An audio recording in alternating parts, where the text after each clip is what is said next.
Siapa sekiranya yang layak, yang pantas untuk memimpin negeri ini di antara ketiga calon tersebut? Silahkan tuliskan pendapat Anda di kolom komentar. Assalamualaikum warahmatullahi wabarakatuh. Selamat datang, selamat berjumpa kembali di channel Islam Nusantara yang masih selalu setia dan standby di ujung selatan Pulau Jawa. Kali ini kita akan membahas tentang Pilpres atau pilihan presiden. Namun sebelumnya perlu diketahui bahwa polemik Nasabah Alawi itu tidak ada kaitannya dengan Pilpres. Tapi kita sebagai warga negara yang baik, kita akan menghadapi Pilpres, itu tentunya kita juga punya hak dan kewajiban untuk memilih pemimpin di negeri ini. Makanya kita juga harus membahas yang namanya Pilpres tersebut. Dan sebagaimana yang beredar berita di TV, di media sosial, itu sudah jelas ada 3 kandidat calon presiden dan wakil presiden. Yang pertama adalah Pak Anies Baswedan, kemudian wakilnya itu Pak Muhaimin Iskandar. Kemudian yang kedua adalah calon presidennya itu Pak Prabowo, kemudian calon wakil presidennya itu Pak Gibran. Kemudian yang nomor 3 calon presidennya itu Pak Ganjar, kemudian calon wakil presidennya itu Pak Mahfud MD.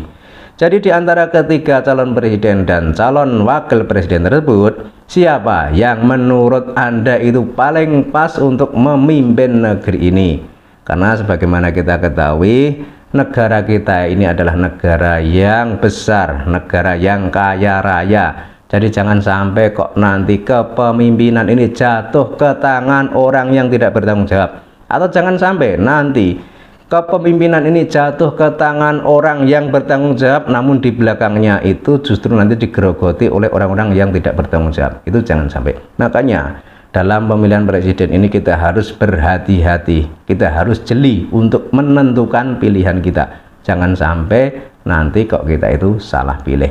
Dan kalau kita lihat di antara ketiga calon presiden dan wakil presiden itu juga sama-sama kuatnya ya. Artinya pendukungnya pun punya harapan besar kepada calon masing-masing. Jadi pendukungnya Pak Anies itu punya harapan besar kepada Pak Anies. Kemudian pendukungnya Pak Prabowo itu juga punya harapan besar kepada Pak Prabowo. Kemudian pendukungnya Pak Ganjar itu juga punya harapan yang besar kepada Pak Ganjar. Tapi sekali lagi, yang namanya Pilpres itu hanyalah pilihan presiden, dan itu jangan sampai menjadi perpecahan di negeri ini. Jadi jangan sampai gara-gara berbeda pilihan nanti bangsa ini menjadi pecah, saling bermusuhan. Itu jangan sampai.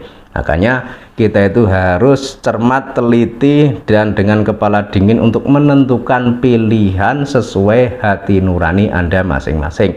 Kalau menurut Anda, siapa sekiranya yang layak, yang pantas untuk memimpin negeri ini di antara ketiga calon tersebut?